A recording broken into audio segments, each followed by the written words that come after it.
How to add debit card to Cash App.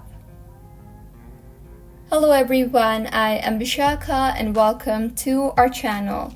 I will take you through the step-by-step process on how to add debit card to Cash App. Now, let's get right into the tutorial. Firstly, go ahead and open the Cash App application on your device.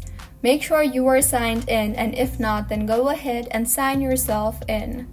Once signed in, tap on your profile icon on the top right of your screen and further scroll down and navigate to the linked banks option under Account and Settings tab. In the interface that you will then be led to, tap on the linked debit card option. You will further be led to the page where you will be required to enter your card details.